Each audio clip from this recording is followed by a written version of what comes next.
क्या यश का करियर खतरे में है? क्या 500 करोड़ पानी में बह गए? जी हाँ, केजीएफ के रॉकी भाई यानी सुपरस्टार यश की सबसे बड़ी फिल्म टॉक्सिक थिएटर्स में रिलीज हो चुकी है।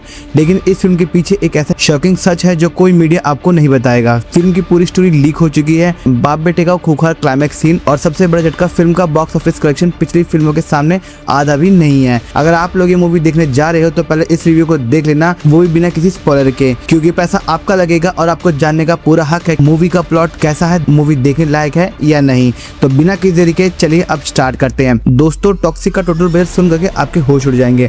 पूरे 500 करोड़ से लेकर के 700 करोड़ का बजट है। ये साउथ इंडस्ट्री की सबसे महंगी फिल्म है।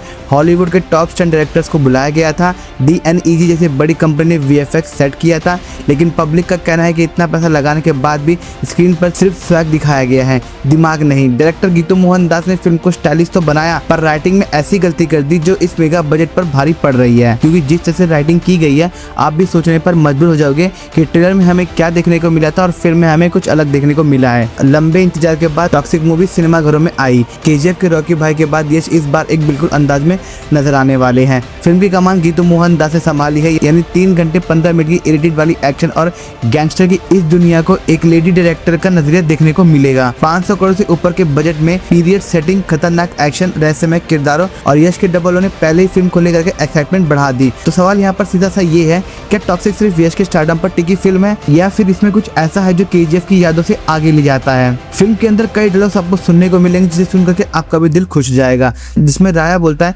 तुम्हें लगता है कि मैं बुरा आदमी हूँ। नादिया बोलती है, नहीं, मुझे लगता है तुम टॉक्सिक हो। ये डायलॉग जब स्क्रीन पर सुनने को मिलता है तो दिल खुश हो जाता है। फिल्म में ये डायलॉग तब आता है जब तक पूरी बात साफ हो चुकी है कि राया वही दासू अल्फा मेल है जिसे खून की चींटे दुनिया की सबसे बढ़िया एक्सेसरी लगती है, खासकर तब जब वो किसी के ताजा ताजा टूटे हाथ पैर से उड़ रहे हो। तो क्या ये सच में कोई सवाल है? बिल्कुल नहीं, ये तो बस दिखावे का सवाल है, क्योंकि यही चीज टॉक्सिक की पूरी पहचान है। आजादी के बाद दौर में मिली गैंगस्टर दुनिया की ये पूरी कहानी 3 घंटे 15 मिनट तक ऑडियंस के सामने खून खराबे की ऐसी दुकान खोलती है जिसमें हीरो जितना ज्यादा मार काट करता है उतना ही मजा आता है, खासकर तब जब उसने अपनी पिछली ब्लॉकबस्टर फिल्मों KGF और KGF 2 में इसी फॉर्मूले के चलते काफी पैसा बनाया था। अगर हम बात करें इस मूवी की कहानी की, तो कहानी शुरू होती है गोवा से। गोवा के ड्रग्स और क्राइम सिंडिकेट की दुनिया में सत्ता, परिवार और बदले के इर्द गिर्द घूमती हुई दिखती है। फ्लैशबैक के जरिए कहानी यश की दुनिया में ले जाती है, एक ऐसा सच जिसके लिए हिंसा सबसे बड़ा हथियार है। उसकी बहन गंगा, जो कि नैन तारा है, जिसने बचपन से उसकी परवरिश करी है, उसके लिए बहन से बढ़कर कोई नहीं है।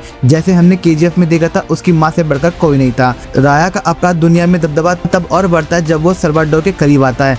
सल्वाडोर की प्रेमिका, जो कि हुमा कुरैशी होती है, उसका भाई अक्षय ओबराय और बेटी रेबिका, जो कि तारा सुतारिया है, वो भी साजिश और सत्ता का खेल का हिस्सा बन जाती है। सल्वाडोर अपनी बेटी रेबिका से राया की शादी करके इस क्राइम सिंडिकेट को और भी पुख्ता करना चाहता है। राया भी इसके लिए राजी हो जाता है, लेकिन राया की जिंदगी तब करवट लेती है जब उसकी मुलाकात सर्कस की खतरनाक और दिलकश कलाकार नादिया क्यारा अडवाणी से होती है। दोनों के बीच जुनूनी प्यार की उन्हें इतनी बड़ी कीमत चुकानी पड़ती है कि सब कुछ तहस नहस हो जाता है। इस मूवी के अंदर हमें यश का डबल रोल भी देखने को मिलता है।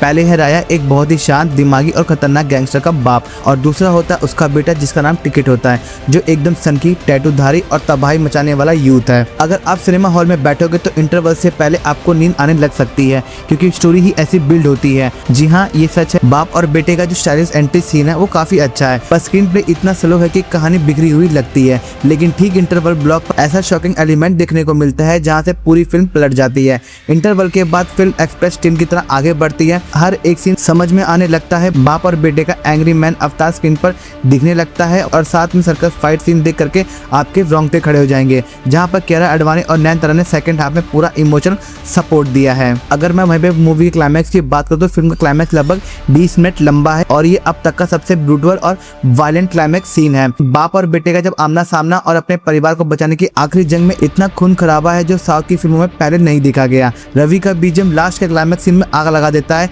पर एंड में ऐसा शॉकिंग ट्विस्ट मिलता है जो आपने सपने में भी नहीं सोचा होगा। अब बात करते हैं सबसे कड़वे सच के, बॉक्स ऑफिस कलेक्शन की। मिक्स्ड और नेगेटिव रिव्यूज के बाद भी यश के क्रेज ने पहले ही दिन कमाई कर डाली है। टॉक्सिक ने पहले दिन वर्ल्ड वाइड 100 करोड़ से 120 करोड़ का ग्रॉस कलेक्शन कर लिया है। अगर मैं इसका इंडियन नेट कलेक्शन की बात करूँ तो इसका कलेक्शन 83 करोड़ रुपए का हो चुका है, और वहीं पर ग्रॉस कलेक्शन इसका 98 करोड़ के आसपास का हो गया है। वहीं पर अगर मैं एडवांस बुकिंग की बात करूँ तो 158 करोड़ रुपए की प्री सेल्स हो चुकी है। लेकिन असली झटका अब लगेगा जब हम इसकी तुलना पिछली फिल्मों से करते हैं। यश की पिछली फिल्म केजीएफ चैप्टर 2 ने पहले ही दिन दुनिया भर में 160 करोड़ रुपए कमा करके इतिहास रच दिया था। उसके सामने टॉक्सिक आदि भी नहीं कर पाई।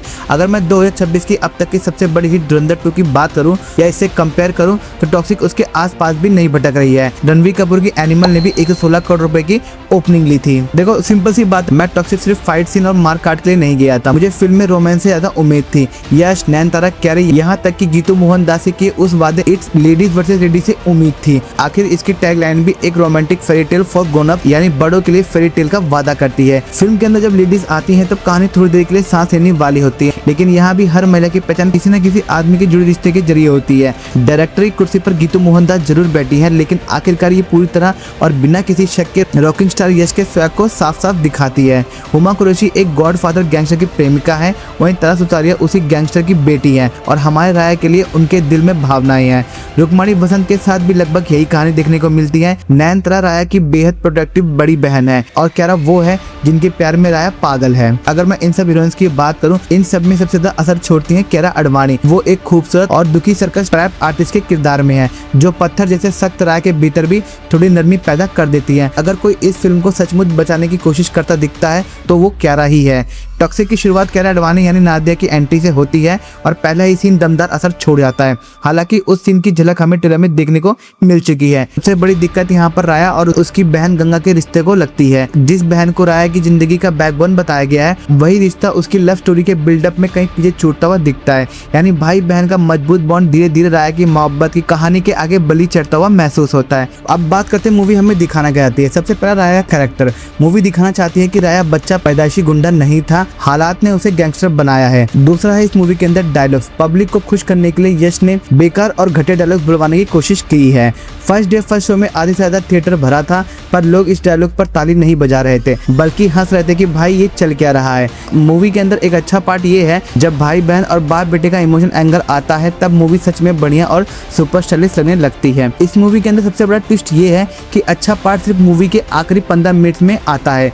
तब तक ऑडियंस इतनी बोर हो चुकी होती है कि सीट छोड़ करके निकल जाती है। तो आगे अब इस मूवी का क्या होगा। फिल्म का बजट 500 करोड़ से ऊपर का है। इसका मतलब इसे हिट होने के लिए कम से कम इसे 700 करोड़ रुपए कमाने होंगे। लेकिन फिल्म को लेकर के पब्लिक का रिस्पॉन्स थोड़ा सा ठंडा लग रहा है। मंडे से इसका कलेक्शन में थोड़ी सी गिरावट देखने को मिल सकती है। मेरे हिसाब से वीकेंड एंड होते होते ये 300 करोड़ का आंकड़ा पार कर लेगी। अगर आप लोग यश के फैन हो तो आप इस मूवी को देखने जरूर जा सकते हो, पर अगर आपको अच्छी कहानी चाहिए तो ये फिल्म आपको कहीं ना कहीं शॉक जरूर कर देगी। बाकी अगर एंटरटेनमेंट चाहिए तो इस मूवी को जरूर देखने जाओ। इस मूवी के अंदर फाइट सीक्वेंसेस काफी बढ़िया है, डायलॉग भी ठीक ठाक है, स्टोरी भी बिल्डअप अच्छी हुई है और सबसे बड़ी बात इसमें यश का जो स्वैग देखने को मिला है वो आपको पसंद आएगा ही आएगा। आपको क्या लगता है, क्या रॉकी भाई बॉक्स ऑफिस पर डूब जाएंगे या फिर 500 करोड़ का आंकड़ा वीकेंड तक पार कर लेंगे? कमेंट करके जरूर बताना और ऐसे ही शॉकिंग अपडेट्स के लिए चैनल को फॉलो कर लेना, वीडियो को लाइक कर देना, कमेंट कर देना, शेयर कर देना और उसके साथ भी शेयर करना जो यश का बहुत बड़ा फैन है।